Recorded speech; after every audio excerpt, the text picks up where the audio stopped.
Eh, ini saya dikasih kesempatan yang luar biasa sama Mas Yogo buat kalau ngajarin enggak kali ya, karena saya sebenarnya juga enggak pede kalau ngajarin karena belum belum hebat-hebat amat ilmunya. Jadi ini lebih ke sharing tentang pengalaman saya dulu ya sampai sekarang ya mendesain cover gitu. Karena saya dengar-dengar di kuliah DKV 4 S1 DKV STR divisi yang sekarang ini katanya ada salah satu tugas membuat cover buku atau sampul buku. Jadi saya di sini mencoba sharing sebenarnya kalau bikin cover buku itu kayak gimana sih sebenarnya gitu. Nah, semoga sih nanti banyak feedback dari teman-teman di STS divisi ini, nanya-nanya aja, sharing-sharing aja, bahkan boleh mendebat apa yang saya sampaikan ya. Kalau dirasa itu nggak benar tuh atau nggak gitu deh kayaknya. Nah, jadi sini kita sifatnya ngobrol-ngobrol aja. Nah, saya kasih judul di sini don't judge book by its cover, tapi dannya dicoret gitu ya. Karena apa ya? Banyak orang suka ngomong bahwa kalau nilai buku itu justru jangan dari covernya. Padahal sebagai seorang desainer ya kita harusnya justru menilai buku justru dari sampulnya gitu. Nah, tapi sebelum masuk ke sana saya mungkin mau memperkenalkan diri dulu ya. Nama saya cukup apa namanya? Cukup sederhana gitu. Nama saya Wantoro. Saya sebenarnya dosen di tadi Pak Yogo udah bilang di DKV Unikom. Kalau saya kebetulan di prodi DG Unikom. Jadi kalau DKV Unikom itu S1-nya, kalau DG Unikom itu di D3-nya gitu. Kebetulan kita kemarin bikin kerjasama sama STX Divisi ya. Salah satunya ya itu yang bikin saya bisa ngobrol hari ini gitu. Pertama-tama salam buat semua mas-mas, mbak-mbak, karena ini Jogja ya, kalau di Bandung Akang Teteh gitu ya. Nah, ini saya dosen di STSD di DKV dan DG Unikom itu dari 2008 sampai sekarang. Jadi belum bosen-bosen ini. Udah berapa tahun ya? Cukup lama lah, cukup lama. Lalu saya juga beberapa tahun yang lalu itu sempat mengajar di DKV UMN di Serpong. Jadi dosen antar kota, antar provinsi sebenarnya. Jadi seminggu sekali saya naik travel dari Bandung ke Tangerang untuk ngajar. Tapi semenjak pandemi itu nggak dilanjutkan lagi. Nah, berkaitan sama profesi saya yang lain ya sebagai desainer cover, kebetulan saya ngedesain tuh beberapa penerbit ya. Ini saya udah rada lupa gitu beberapa penerbitnya. Jadi ini beberapa penerbit yang logonya bisa saya himpun. Beberapa juga ada yang mungkin penerbitnya udah bubar kali. Tapi nggak tahu apakah karena covernya dibuatin oleh saya atau apa, nggak tahu ya. Tapi udah bubar. Jadi ini beberapa penerbit yang saya ingat saya pernah bikinkan covernya, yang sampai hari ini masih cukup intens, cukup aktif tuh Mizan. Jadi Mizan itu kalau teman-teman tahu di Bandung dan di Jakarta itu ada satu penerbit yang punya banyak lini seperti buku agama, buku novel dan lain-lain gitu. Beberapa juga pernah saya bikin untuk luar negeri di Singapura dan yang lain-lain, tapi saya agak lupa nama-namanya. Ya itulah kira-kira ya perjalanan ngedesain cover saya. Jadi saya mendesain cover itu dari 2000, kalau tidak salah itu 2009.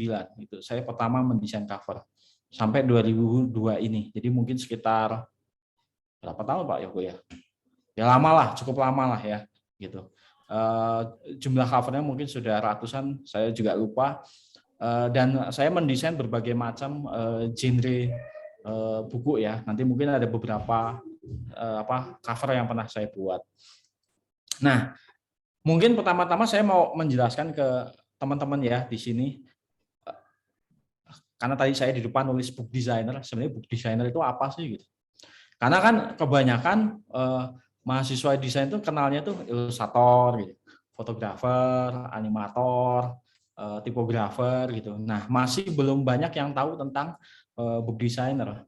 Padahal book designer itu adalah salah satu profesi yang cukup potensial gitu buat dijajaki sama teman-teman ketika nanti lulus kuliah gitu ya. Dan banyak orang yang belum tahu gitu. Jadi ini mungkin peluang ya. Nah, mungkin teman-teman kan pasti pernah yang yang melihat yang namanya buku ya. Ketika masuk ke toko buku atau melihat e-book gitu, pasti kita pernah melihat covernya, kita pernah melihat isinya gitu. Nah, di isinya itu kadang-kadang ada huruf, ada gambar, ada foto, ada warna. Nah, itu semuanya dibuat oleh book designer. Jadi kalau kita mampir ke sebuah perpustakaan, ke sebuah toko buku yang kita lihat banyak sekali tumpukan-tumpukan buku seperti ini, itu semuanya adalah pekerjaan book designer. Nah, cuma book designer itu ada yang hanya mendesain covernya saja, ada yang khusus mendesain isi, ada yang dua-duanya gitu. Ada yang mendesain cover dan isinya sekaligus. Jadi book designer ini bekerja bersama seorang editor biasanya. Jadi buku itu biasanya masuk dari seorang penulis, masuk ke sebuah penerbit atau ke sebuah publishing, itu biasanya oleh editor itu ditangani. Nah, editor itu menangani bagian teksnya. Jadi ngedit judulnya, ngedit kata-katanya, milihkan judul yang baik seperti apa. Karena tidak semua penulis itu bisa membuat judul yang baik. Nah, jadi itu area tekstual itu adalah areanya editor. Kalau di Anda misalnya di kampus ya, lalu asistensi ke dosen dicatat oleh dosen, dipilihkan judul tugas akhir atau skripsi. Nah, sebenarnya dosen itu sudah menjadi editor laporan Anda. Nah, kalau kita balik lagi ke penerbit tadi, penerbit itu punya editor lalu biasanya bekerja sama dengan desainer. Nah, desainer itulah yang mengolah sisi visualnya. Editor nih punya judul nih, punya konten nih. Nanti diserahkan ke desainer. Nah, desainer lah yang memilihkan warna apa yang cocok, huruf apa yang cocok, foto atau ilustrasi apa yang cocok, yang bisa mewakili bahkan mungkin menambah daya gedor si buku ya gitu. Jadi editor sama desainer ini bekerja sama menghasilkan karya yang prima lah istilahnya seperti itu. Jadi kalau kita lihat di Indonesia penerbit banyak sekali, yang baik yang major ataupun yang indie, dan itu peluang besar buat teman-teman nanti ketika lulus bisa jadi book designer, bisa jadi orang yang nanti kerjasama dengan editor menghasilkan karya-karya yang baik gitu. Nah, tentu aja ketika nanti ada diskusi dengan editor itu pasti banyak sekali proses ya. Bahkan kadang-kadang sampai berantem-beranteman sama editor ya. Editornya pingin A, desainernya pingin B, itu sampai gontok-gontokan karena masing-masing itu punya sudut pandang masing-masing ya, sendiri-sendiri ya gitu. Belum lagi kalau kadang-kadang di sini selain editor sama desainer masuk orang marketing. Nah, orang marketing itu biasanya pertimbangannya beda lagi karena mikirnya kalau orang marketing itu laku atau enggak ya gitu ya kira-kira ya.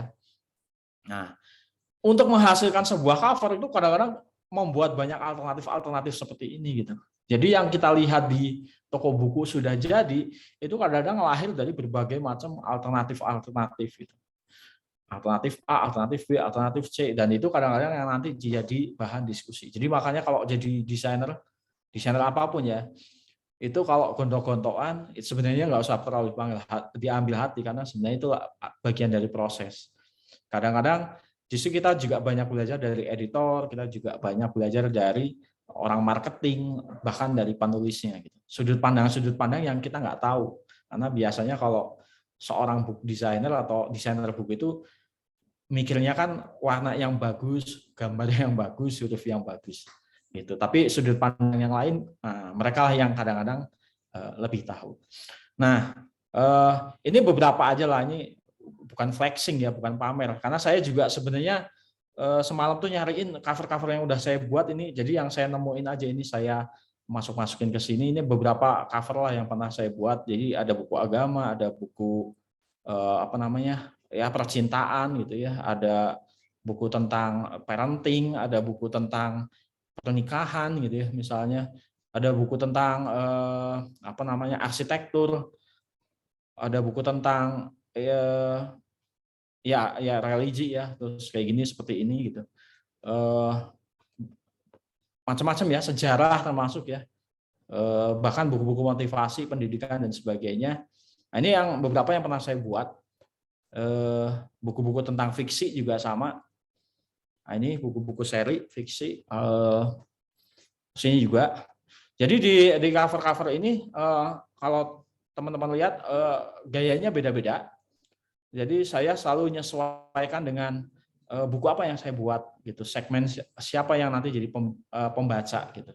Artinya di sini saya kadang-kadang berlaku seperti bunglon ya, menyesuaikan kebutuhan gitu ya. Nah, kira-kira seperti ini. Ini beberapa yang pernah saya buat gitu. Nah, masuk mungkin ya. Nah, kalau kita balik lagi ke judul yang tadi kan, don't judge book by its cover, terus dannya dicoret. Nah, kenapa kita justru ya melawan si pernyataan umum tadi? Kenapa justru kita harus menilai buku dari sampulnya? Nah, karena kita desainer ya. Pertanyaannya pertama itu adalah kita desainer. Kalau katanya seorang Ong Hari Wahyu, ini seniman Jogja, saya kutip dari majalah Konsep pernyataannya, Ong Hari Wahyu ini mengatakan bahwa sampul buku itu bukan sekedar pelindung atau penghias, namun lebih pada interpretasi dan nilainya sama dengan kata pengantar. Jadi pada zaman dahulu ya, sampul buku memang dibuat hanya untuk sekedar melindungi aja pada zaman dulu. Jadi pada saat buku mulai ditemukan, itu butuh pelindung. Nah, awal-awal cover buku itu justru dibuatnya, kalau pernah googling gitu ya, itu ada yang dari kulit, ada yang dari kulit hewan, ada yang bahkan pernah ditemukan buku yang dibuat dari kulit manusia. Pada awal-awal seperti itu. Dan pada saat itu harga buku sangat mahal karena kertas juga belum semasif sekarang jumlahnya. Dulu saya ingat sebuah sejarah mengatakan bahwa untuk membayar sebuah buku itu ditimbang bukunya, lalu nanti misalnya berapa kilo, nah itu dihargai dengan setara dengan berapa kilo emas. Jadi kalau bukunya 1 kilo beratnya, maka harganya 1 kilogram emas. Jadi dulu buku itu yang punya, yang bisa beli hanya kaum bangsawan atau kerajaan. Nah, dulu awal-awal sampul memang hanya untuk melindungi. Lalu mulailah dikasih ornamen supaya lebih estetik, supaya lebih menghias. Tapi makin ke sini, sampul buku itu fungsinya lebih luas lagi. Dia harus menginterpretasi, harus memberi arti, bahkan memberi value ya atau nilai kepada sebuah buku. Buku yang tadinya biasa aja itu levelnya jadi harus lebih naik dengan adanya sampul. Buku yang tadinya kita harus buka dulu untuk tahu artinya apa, dengan sampul diharapkan orang bisa langsung ngerti atau minimal tertarik untuk baca gitu. Itu makanya Hari Wahyu Ong itu bilang bahwa buku itu nilainya sama dengan kata pengantar. Kira-kira gitu ya. Di sini saya kasih ilustrasi pintu tuh ya begitu. Jadi kalau kita masuk ke ya. Ini kayaknya slide-nya belum bergerak, masih di slide 1. Oh ya? Dari tadi ya? Iya. Sekarang udah gerak belum? Belum juga. Waduh, ini kenapa nih? Coba saya stop share dulu ya. Padahal saya udah lumayan panjang nih. Nah, sekarang udah kelihatan Pak? Nih, udah bisa. Kenapa kita harus menilai buku justru dari sampulnya? Oke, ya. Sekarang jalan ya, Pak? Iya. Nah, ini Pak, ini oke. Wow. Ini beberapa sampul yang tadi saya bilang saya buat. Keren. Ini beberapa tadi slide-nya. Nggak usah diulang ya Pak ya? Atau diulang lagi nih? Nah, ini beberapa sampul yang pernah saya buat. Yang saya temuin semalam aja sih di komputer. Nah, kita masuk lagi ke sini aja kali ya. Nah, kenapa desainer itu pada akhirnya ya ini tadi ya harus membuat sampul yang nilainya sama dengan kata pengantar. Karena salah satu tugas desainer ya diturunkan ke bumi adalah jadi pengantara pesan yang baik gitu. Salah satunya lewat sampul buku.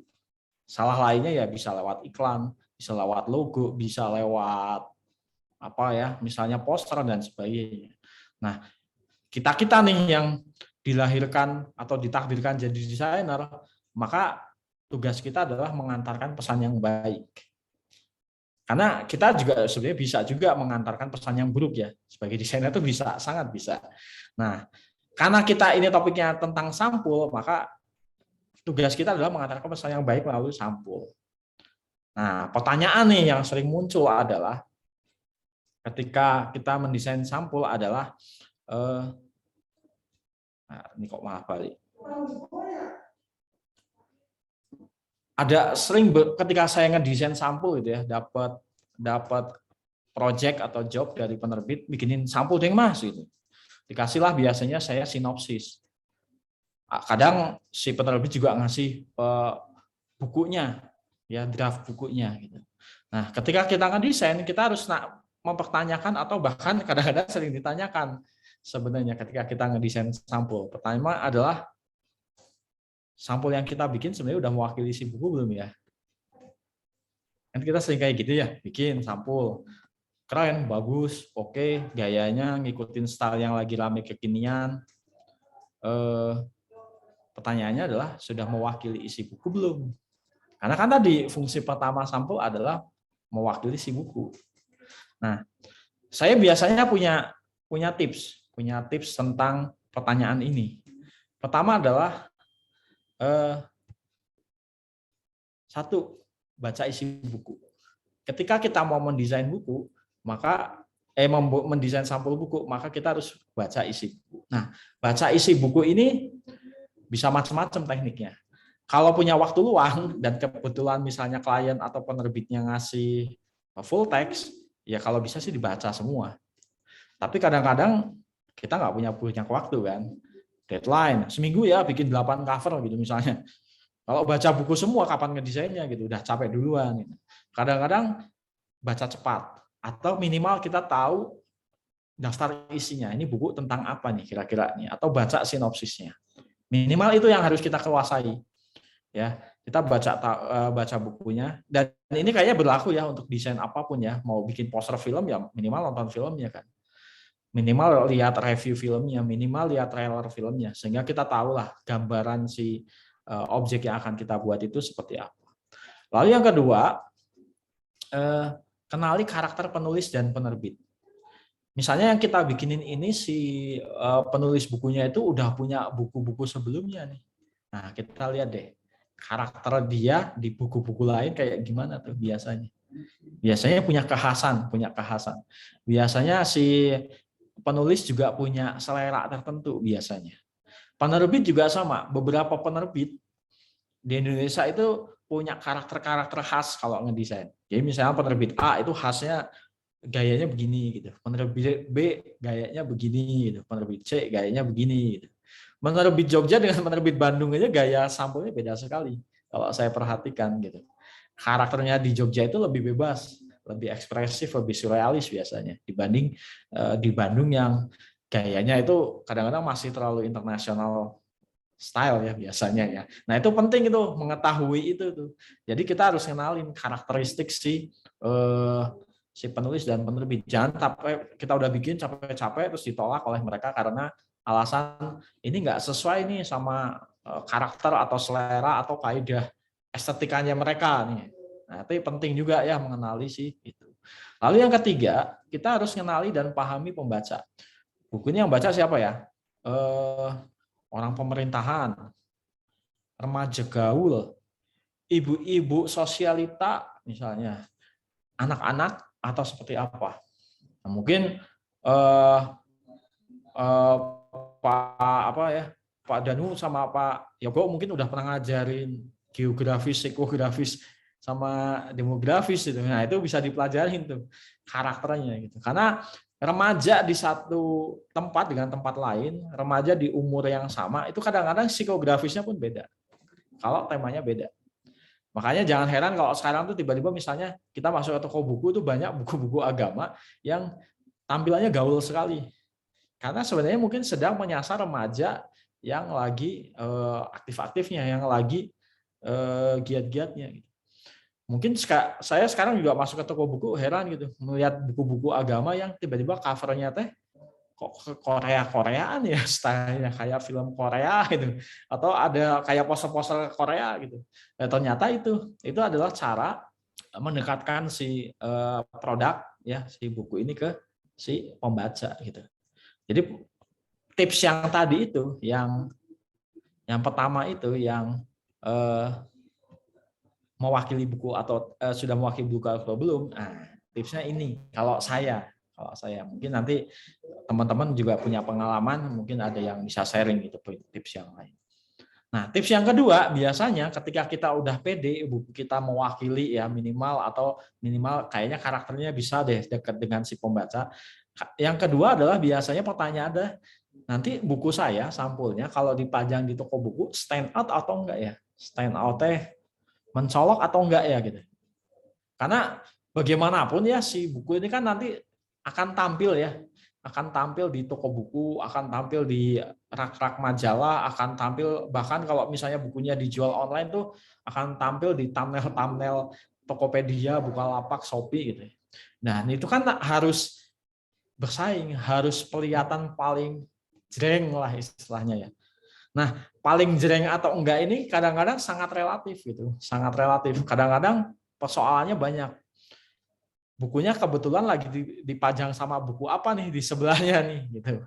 Atau buku yang karakternya sama dengan kita gitu ya. Kalau teman-teman nanti misalnya mau bikin buku profil gitu, buku profil itu kebanyakan kayak gimana sih? Nah, ketika disandingin stand out enggak ya gitu. Ya. Nah, pertama kalau saya punya tips adalah lihat kecenderungan sampul buku sejenis. Jadi sebelum kita ngedesain, misalnya kita mau bikin buku tentang profil daerah Sleman gitu. Nah, mungkin teman-teman bisa googling dulu. Biasanya kalau buku profil tuh kayak gimana sih gitu. Kecenderungannya. Nah, kenapa harus melihat kecenderungan? Pertama, kita bisa ngikutin, atau yang kedua, kalau mau stand out justru menghindarin karakter-karakter yang udah terlalu banyak gitu, yang udah mainstream.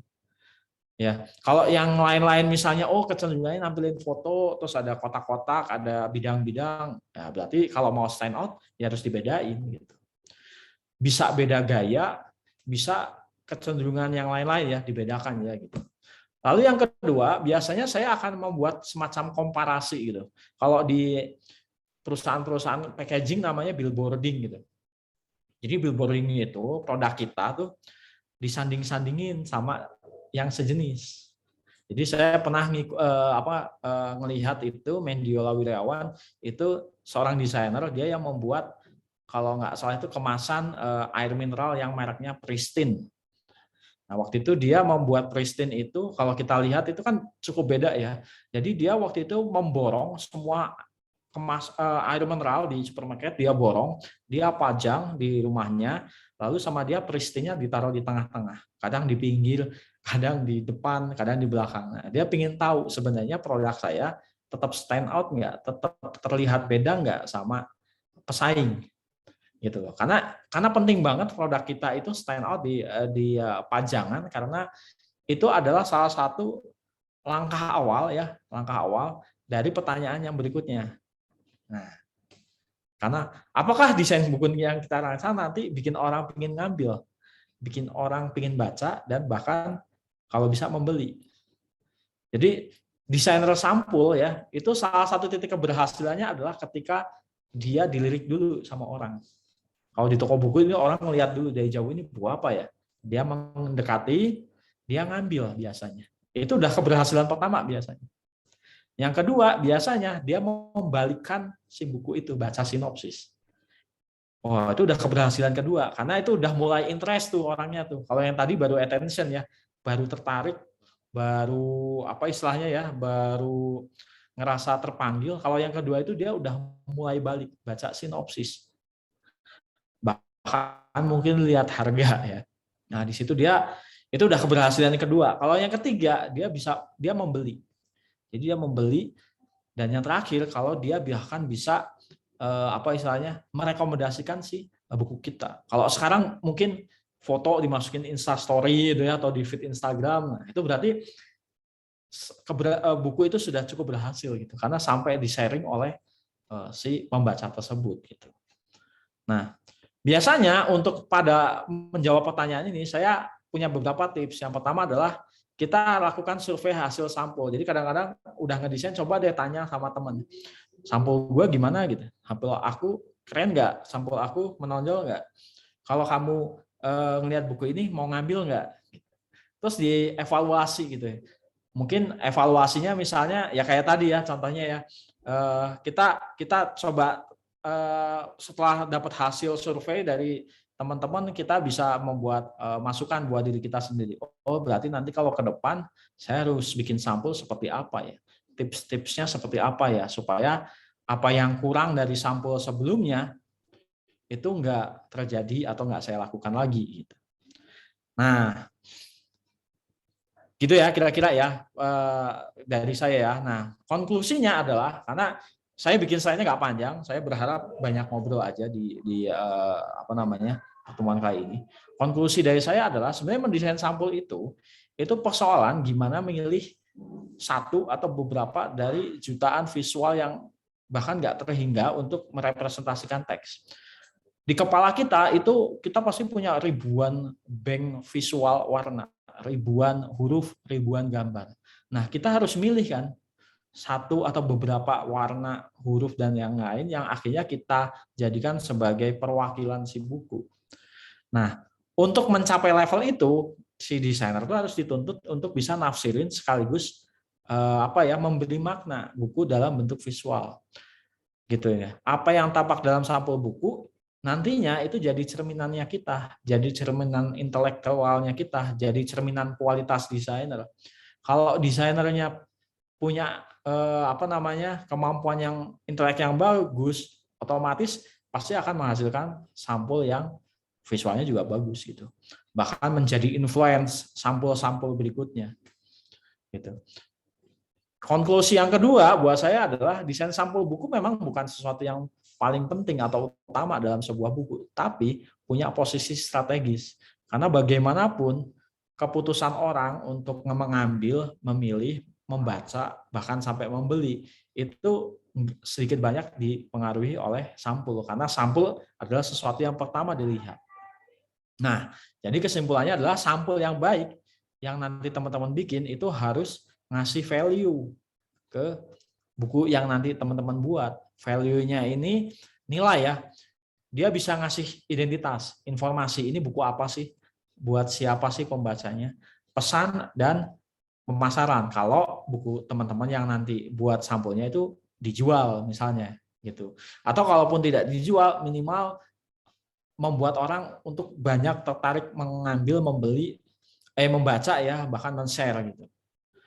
Nah, kira-kira gitu, Mas Yogo, Pak Danu, yang bisa saya share. Saya sih berharapnya banyak ngobrol, karena saya memang nggak bisa banyak ngomong lama. Jadi kalau ngajar saya itu 30 menit udah ngos-ngosan biasanya kalau ngajar. Makanya saya lebih senang ngajarnya praktek, karena nggak harus banyak ngasih materi panjang.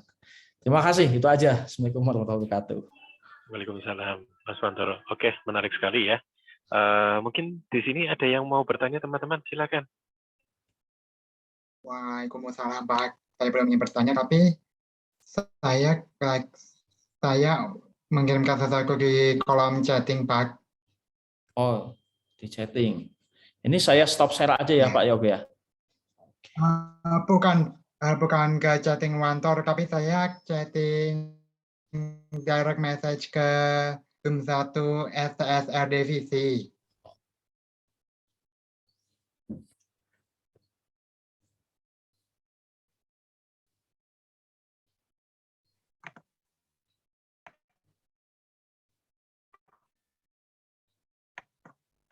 Pak Yoga suaranya nggak kedengeran.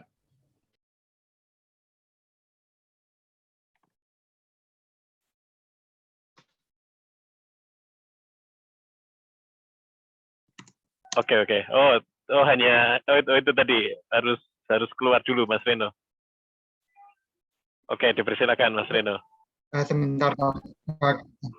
Bukan keluar juga sih, tapi saya ganti dari laptop ini ke HP saya, maaf ya. Oh iya, oke, baik. Oke, tidak apa. Oke, mungkin silakan ada teman-teman yang lain yang ingin bertanya.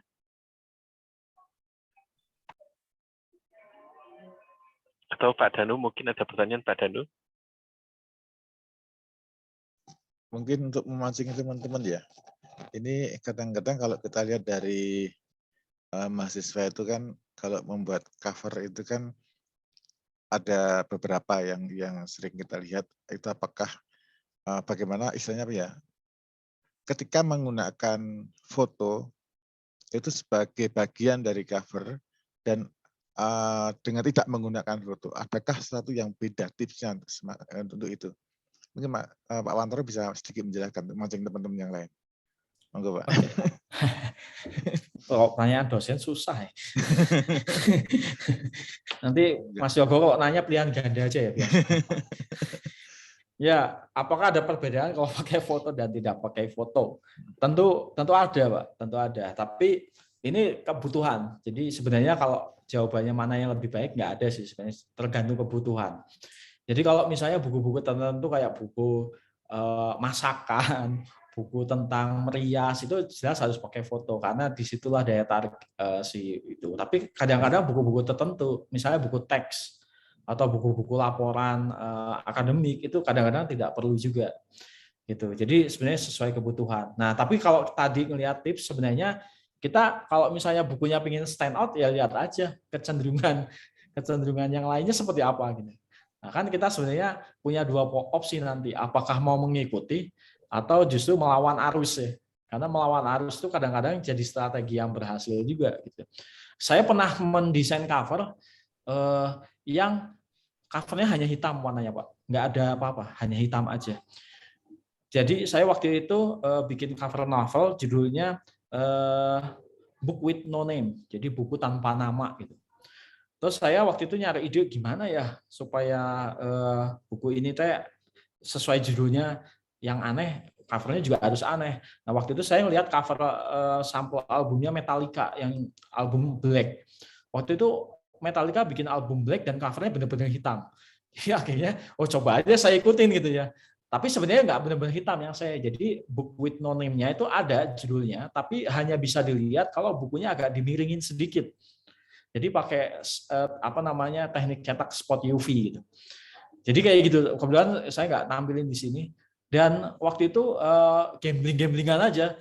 Buku ini antara bakal laku atau ya nggak laku sekalian karena mungkin orang mikirnya ini apa hitam gitu kotak di dalam jajaran sebuah buku. Waktu itu kebetulan penerbitnya setuju ya udah kita cobain aja dan laku waktu itu cukup laku cukup tinggi dan rata-rata belinya karena penasaran dengan cover katanya yang cuman hitam sementara buku yang lain teh banyak teks banyak gambar gitu. Nah kayak gitu-gitu memang butuh eksperimen ya butuh keberanian sih Pak kadang-kadang untuk mencobanya. Gitu Pak, kira-kira Pak Dani. Oke, makasih. Mungkin silakan teman-teman yang lain ya. Oke, silakan teman-teman. Nah, kalau ini tanya lagi Mas Wantoro, ini kan teman-teman di sini kan punya style visual masing-masing ya. Jadi sejauh mana kita mempertahankan identitas visual kita demi sebuah buku yang ternyata itu punya target audiens tertentu. Nah, kira-kira gitu. Nah, monggo Pak Wantoro. Waduh, ini susah nih jawab. Saya ini aja lah jawab dari pernyataannya David Carson, Mas. David Carson tuh seorang desainer tahun 80-90-an dia pernah ngomong gini. Ini saya lupa David Carson atau Tibor Kalman. Kayaknya Tibor Kalman deh. Tibor Kalman tuh gurunya Stephen Sackmeister. Dia pernah bilang gitu, desainer itu ada tiga varian katanya dia. Yang pertama adalah content driven, yang kedua visual driven, yang ketiga adalah kombinasi. Kalau content driven itu jadi desainer yang dia bisa kayak bunglon. Jadi ketika disuruh bikin sampul A buku anak, gayanya dia bisa anak-anak banget. Ketika dia disuruh bikin buku dewasa, gayanya bisa sangat dewasa banget. Nah, jadi ini kayak bunglon. Jadi dia bisa ngikutin stylenya apa-apa. Enaknya orang-orang seperti ini tuh bisa nerima project dengan berbagai macam buku lah istilahnya. Dia dikasih buku apa aja hayu karena dia bisa segala macam gaya. Yang kedua style driven. Style driven itu desainer yang gayanya pasti begitu aja terus gitu. Mau dikasih project apapun stylenya gitu aja gitu. Ada beberapa desainer terkenal yang kayak gitulah. Misalnya Super Fire kalau Mas Yogo seneng sama Obey. Nah itu gaya desainnya itu begitu terus dia. Dia mau bikin desain apapun stylenya begitu. Nah kelemahannya dia hanya bisa nangani proyek-proyek tertentu yang cocok dengan stylenya dia. Tapi kelebihannya orang seperti ini punya branding yang kuat. Brandingnya kuat banget gitu. Nah, yang ketiga itu orang yang gabungan. Nah, ini adalah spesies langka ini Mas Yogo, karena dia bisa nerima banyak style, banyak proyek, tapi stylenya dia tetap muncul, tapi bisa menyesuaikan gitu. Jadi munculnya dikit-dikit, nggak dominan gitu.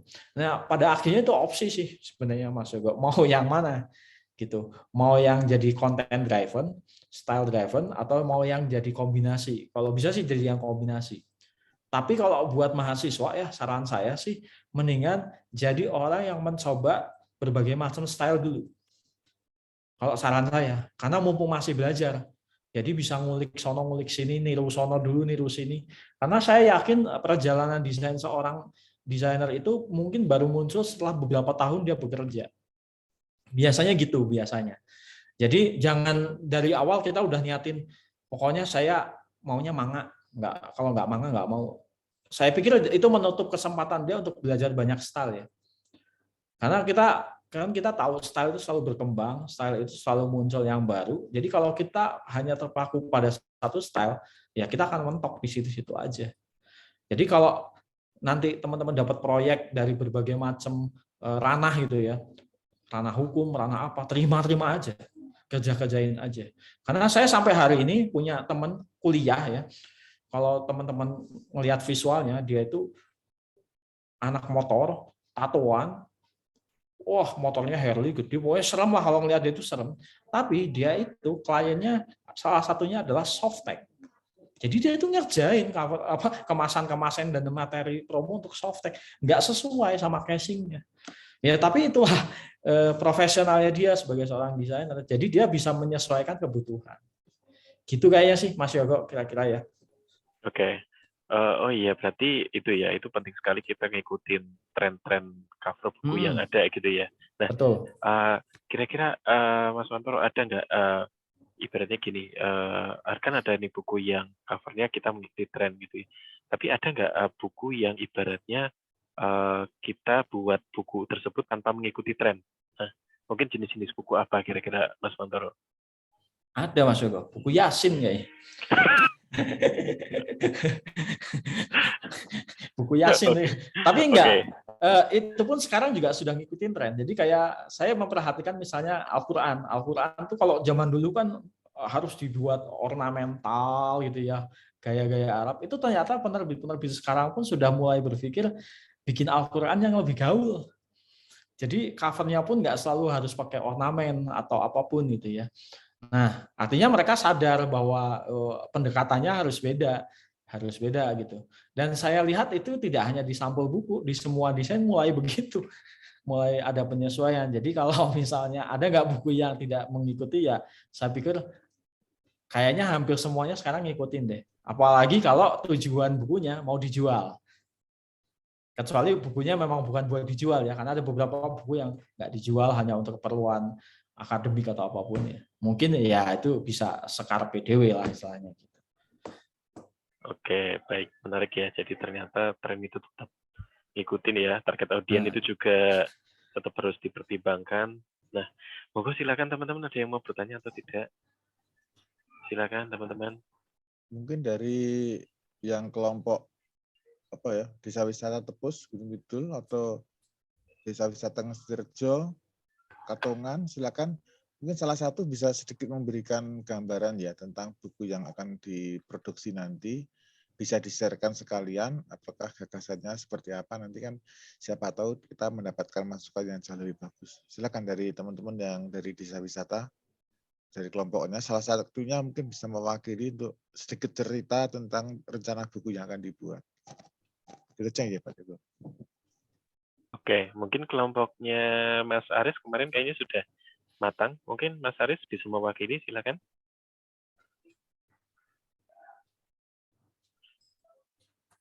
Mas Aris ada di sini? Oh, Mas Aris, monggo silakan.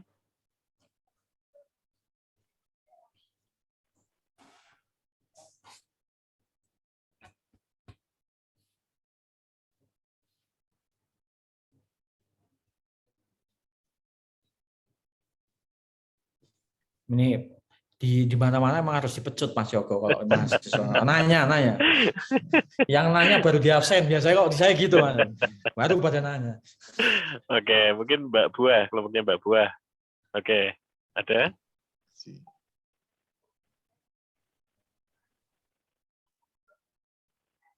Kok diem semua ini malah? Wah, ini jangan-jangan. Ada saya. Oh, belum ada. Ya. Oh, oke, Mbak ada? Mbak ada mau cerita? Oke. Kalau belum ada, ya sudah. Oke, gitu ya. Oke, baik.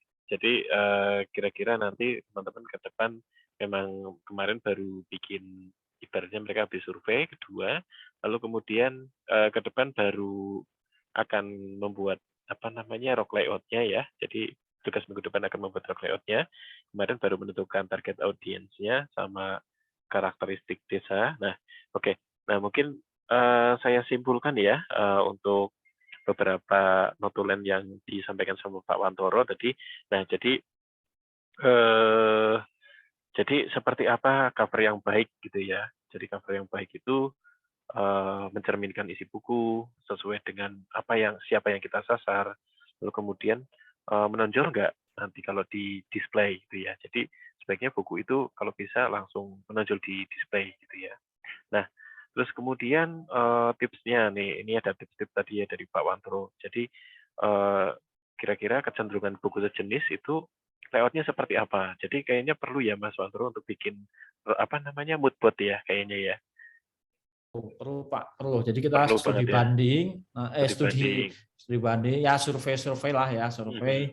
Kalau sekarang surveinya enak sih, bisa lewat internet. Kalau zaman dulu kan harus ke toko buku, harus datang ke perpus. Nah, mood board juga penting sih, mood board. Nah, mood board itu kalau kata saya Pak, memang jadi petanya desainer. Minimal dia kalau ngedesain tuh ada sesuatu panduannya minimal. Jadi nggak melenceng kemana-mana, karena sekarang itu kita itu gini kan, ada website yang namanya Pinterest Pak. Mahasiswa di kafe se-Indonesia pasti mengunjungi Pinterest lah, nyari referensi. Nah, problemnya itu memang Pinterest itu di satu sisi ngasih referensi, tapi di satu sisi kadang menyesatkan. Menyesatkan tuh kadang-kadang karena kita keasikan browsing di Pinterest, kadang-kadang malah kita akhirnya bingung sendiri, kita mau bikin yang gimana ya, karena ini bagus. Nah, dengan adanya konsep, adanya mood board, ketika browsing itu udah lebih nyaman, lebih enak, karena kita tahu yang kita cari apa gitu. Karena saya sendiri itu sampai sekarang kadang-kadang ketika masuk Pinterest imannya lemah gitu. Oh ini bagus, ujung-ujungnya saya mau bikin yang kayak gimana ya? Karena akhirnya semuanya ngeliat referensinya bagus, gitu sih. Berarti memang itu ya, kita harus menjaga iman kita di Pinterest ya. Nah, benar. Karena kalau nggak kuat justru kesasar, terus akhirnya bikin desain yang kemana-mana gitu. Iya betul, saya setuju sih. Nah, terus yang menarik juga nih yang di kesimpulannya Mas Wantoro ya. Jadi ternyata yang bisa memberikan value atau nilai itu adalah kreativitas dari perancangnya. Nah, seperti itu. Jadi karena dia berusaha untuk menerjemahkan kata-kata, ribuan kata-kata menjadi sebuah gambar, kira-kira apa ya yang bisa mewakili ini. Nah jadi berarti teman-teman kayaknya perlu semedi gitu ya. Nah, mungkin pakai kembang 7 rupa gitu ya, supaya celing gitu ya. Nah ini menarik ini. Waktu itu saya dengan Pak Jadi itu bikin cover buku untuk pernikahan Ageng Pakualaman. Nah, yang menarik adalah kita sudah memberikan banyak sketsa. Nah, tetapi kemudian dari pihak pengagengnya itu bilang gini, jangan yang ini, nanti tunggu wangsit. Nah, ternyata pas kapan itu yang dipilih, Mas, gambarnya yang keluar adalah ikonnya ini dan ini. Loh, kok simple banget. Lah, yang muncul cuma itu. Ya, jadi siapa tahu nanti ya. Jadi itu kalau desain thinking itu ternyata desain thinkingnya sudah bukan desain thinking lagi, tapi desain wangsit gitu ya. Nah, gitu. Nah, jadi silakan nanti teman-teman ya tadi ya mungkin bisa mulai memikirkan kira-kira cover apa yang paling tepat untuk mencerminkan buku profil yang akan saya buat yang mencerminkan desa wisata saya. Nah, kira-kira gitu. Oke. Ya, mungkin kira-kira seperti itu ya, Pak Danu, Pak Wantoro, dan teman-teman yang lain. Ya, mungkin ada yang ditambahkan Pak Danu atau Pak Wantoro? Dari saya sih nggak ada Ya, sih, cukup nikmati prosesnya aja lah nanti ya, oke. dicoret-coret dosen ya. Karena dosen itu kan miniaturnya klien sebenarnya. Oh iya. Iya. Cuma kalau dosen bayarnya pakai nilai, kalau klien pakai duit. Ya. Oke. Sip. Terima kasih banyak Pak Wantoro untuk sharing-sharingnya ya.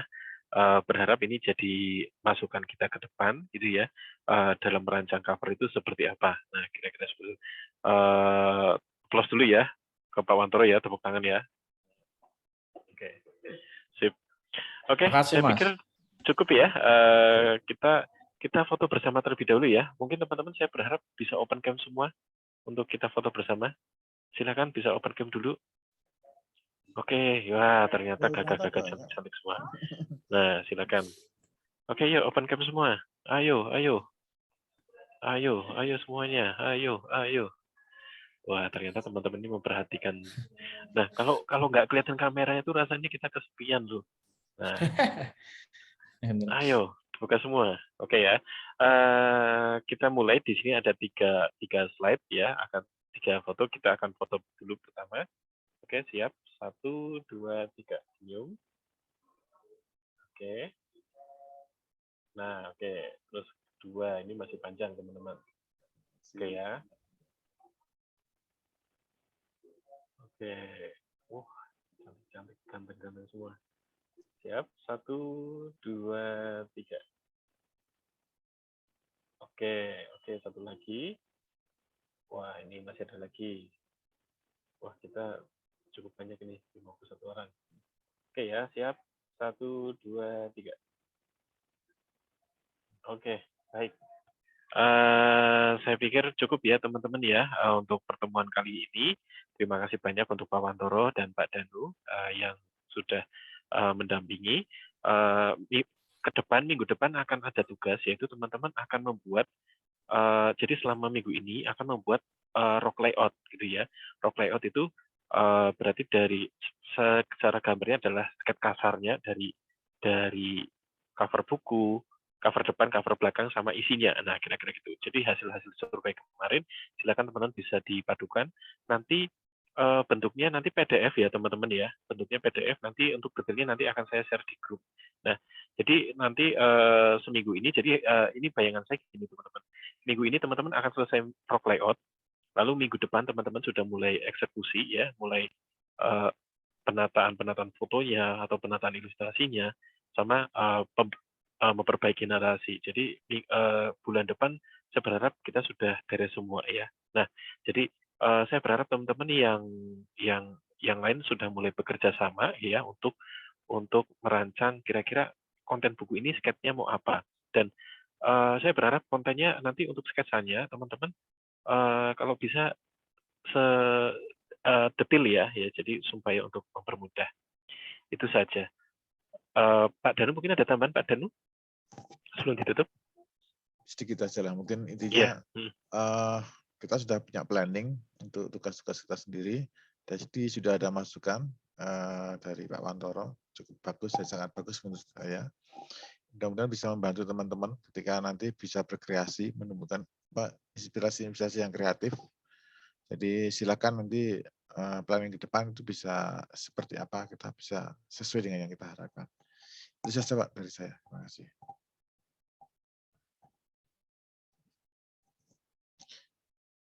Baik. Okay. Oh ya, itu saja ya teman-teman ya. Oke, terima kasih. Sampai jumpa teman-teman. Oke. Terima kasih Pak. Oke, sama-sama. Terima kasih Pak. Terima kasih Mas, semuanya makasih.